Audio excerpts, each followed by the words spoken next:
Hello, and welcome to the second episode of the Summit Scale podcast with me, Joli Riley, business growth coach.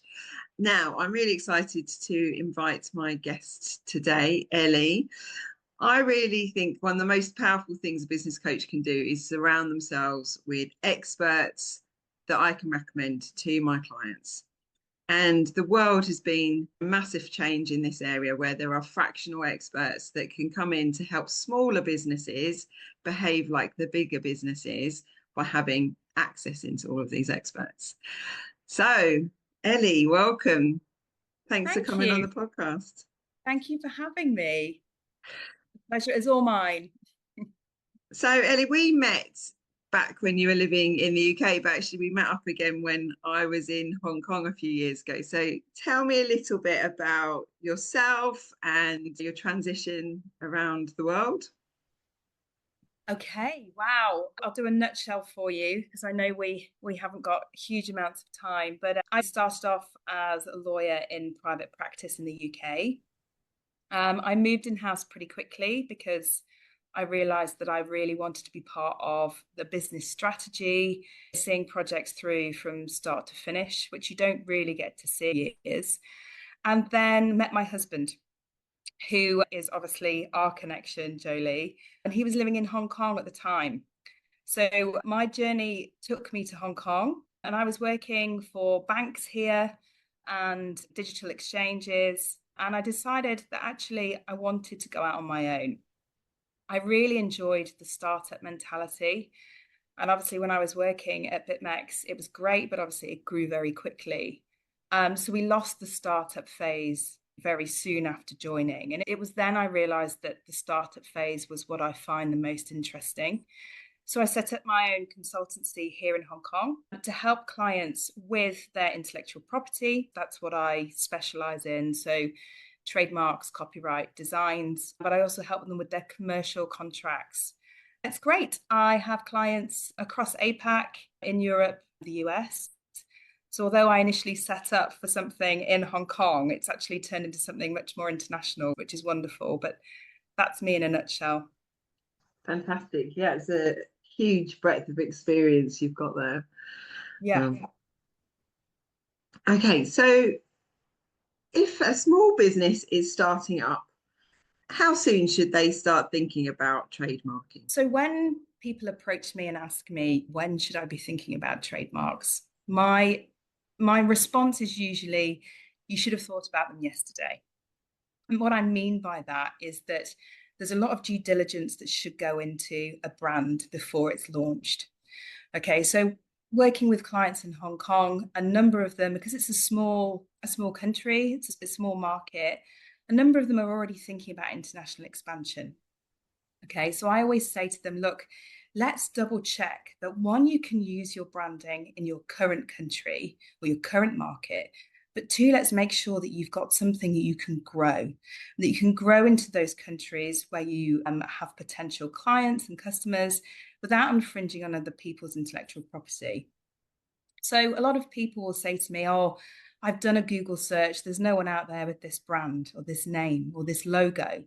The thing is, Google search is all well and good, but it doesn't give you a definitive answer as to whether or not there is a trademark registration.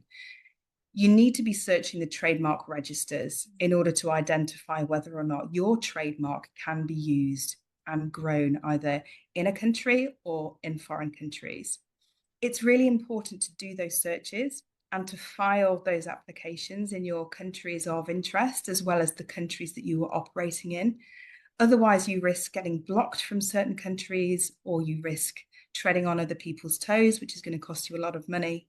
And I also say to people, look, it's not easy to come up with names that haven't already been used. Okay, so try and be innovative. Okay, try and think of a new way of spelling your brand name, or try and think about adding graphics to it to make it more distinctive. Yeah, and really just trying to be as thoughtful as you can about your process and your potential growth. Yeah, I think that's really great tips because I know that most small businesses I work with say that the coming up with the name was the hardest part when they were starting. I think, Yeah, and then and look, even I don't want to make that process harder. But there's ways for me to help them make their branding more distinctive. Okay. So I can give them guidance around what's going to be more easy to register and protect. Yeah, and I think even the big companies have got it wrong. I read that Coca-Cola, when they first launched in China, it translated to bite the wax tadpole.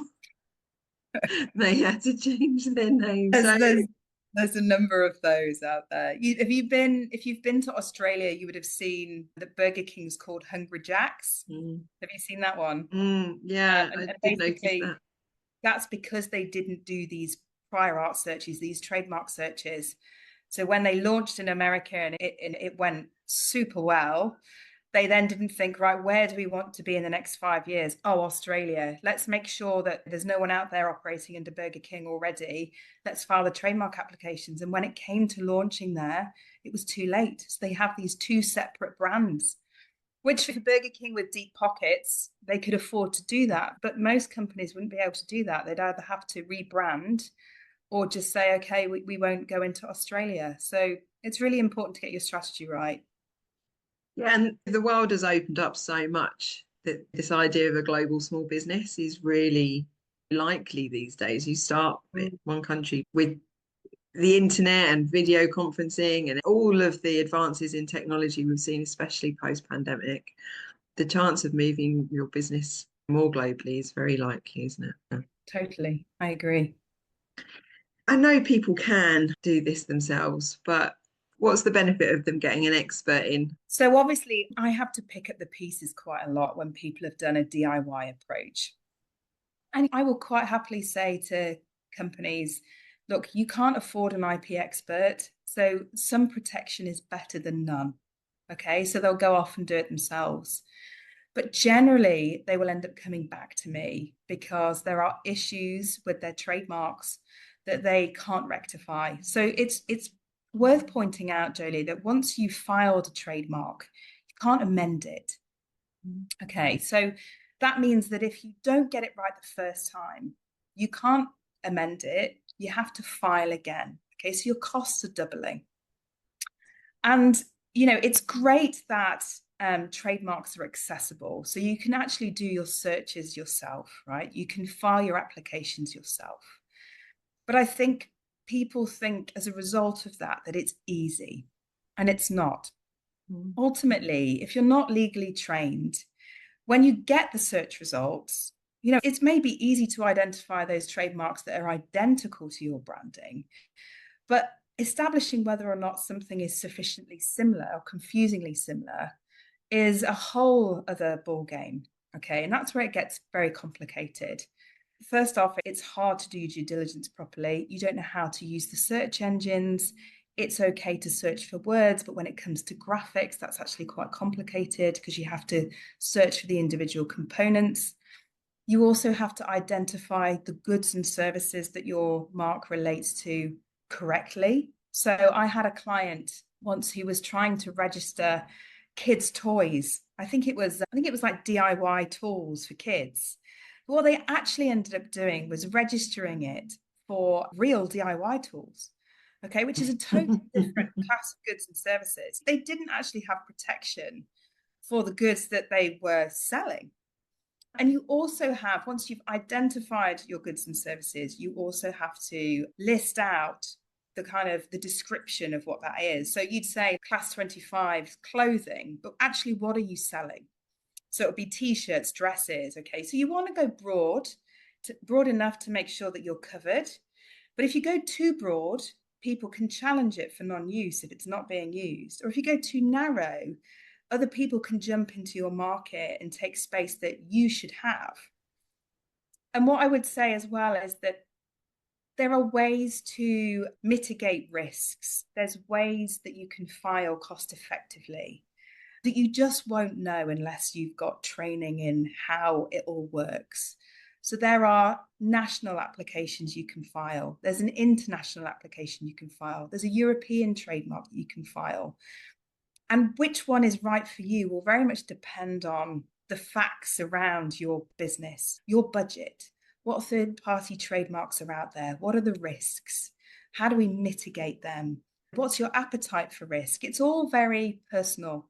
Okay. And without the right guidance, you can choose the wrong one. And the wrong option might not necessarily be a horrendous outcome for you, but it's not necessarily going to be the right outcome for your business. Mm-hmm. I hope you employ the same charging strategy that my motorcycle mechanic does, because he always says he charges me double if I try to do it and I do it badly, and then he has to fix it than if I'd taken it to him in the first place. I don't, but maybe I should. Yeah, I'm a massive believer in people bringing in experts, because people go into business to do the passion, the business, the core business that they know. If it's a tech company, that who wants to become an expert in HR and legal and everything around them, and they don't have the capacity, the time to become an expert. Whereas you're keeping your skills up to date all the time, the latest legislation, which you can pass on to all of your clients. That one time that you do that research, all of them benefit from it. It makes a lot of sense to me. Yeah, and the fact that my work touches upon like multiple countries, okay, and each country has different laws, different rules, okay, and I'm not across all of them, but I know when to seek expert help. So when to engage a lawyer in Argentina, or I can say to clients, actually, Singapore is very tricky. You don't want this approach there. You need to do this instead. So it's about really understanding the mechanics of it all. And, if you're sort of a, sole trader or a small business in the UK, you may feel like you can work out the UK application, but I'm going to say that a foreign trademark is going to be very foreign to you. And, there's trademarks and there's registered trademarks. Help clear up the confusion for me. What's the difference? Yeah. So, well, actually, I'm very impressed that you know that there are two different rights here, because a lot of people don't know. A lot of people are like, oh, I didn't realize that the R in the circle was a registered trademark, and the TM means that it's unregistered. And actually, that using an R in a circle in most countries, if you don't have a registration, is actually a criminal offense. Mm-hmm. So people are throwing all of these sort of signs and symbols on their websites without really knowing what it means. And I think to start off, it's worth saying that unregistered trademarks don't exist in every country. Okay, it's only the common law countries. So it's not necessarily something you should rely on. I always say to clients that unregistered trademark protection is kind of like your backup. It's not your smoking gun. And the reason being is that unregistered trademarks are very, you're never guaranteed of an outcome, and it's going to cost you a lot more money to enforce it. So with a registered trademark, it's very easy to prove that somebody is infringing your trademark. You just have to prove that, one, you own a trademark registration, and two, that they're using something similar to or identical to your trademark. If you don't have a registration, you're relying on the law of passing off, or you are in the UK anyway.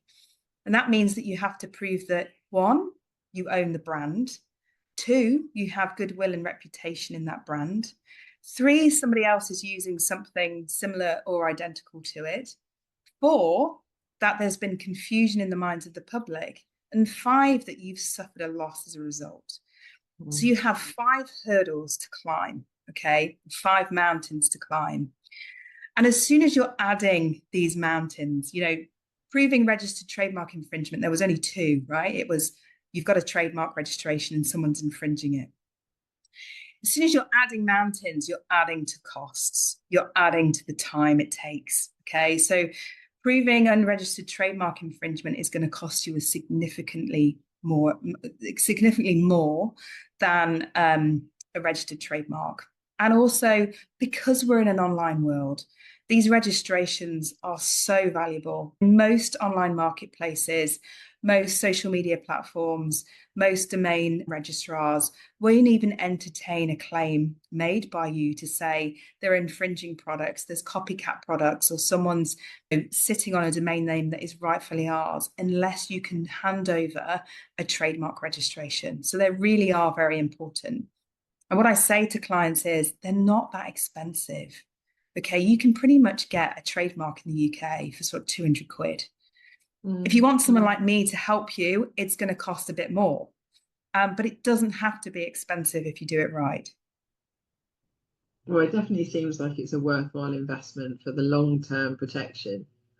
Oh, for sure, especially in the digital market that we're in now.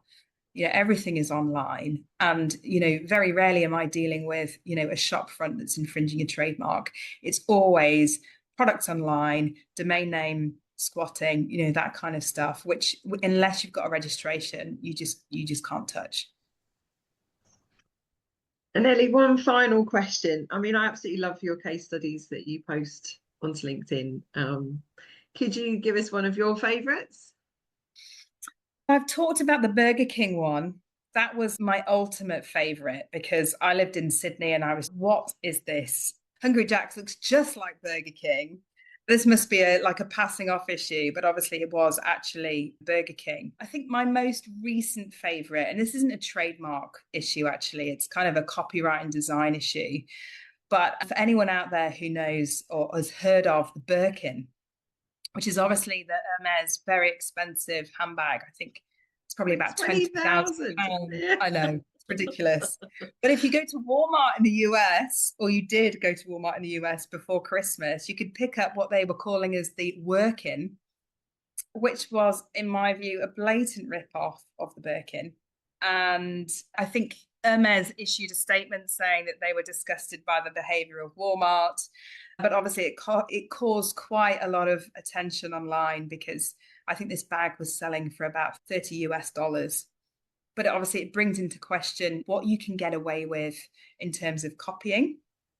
Because obviously, people take inspiration from other people's brands and products all the time. But where do you draw the line?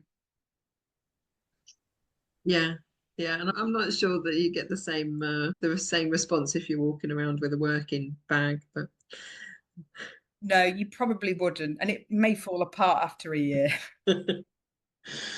it's been fantastic chatting to you, and I look forward to working with you in the future. Thank you, Jolie. Thanks for having me.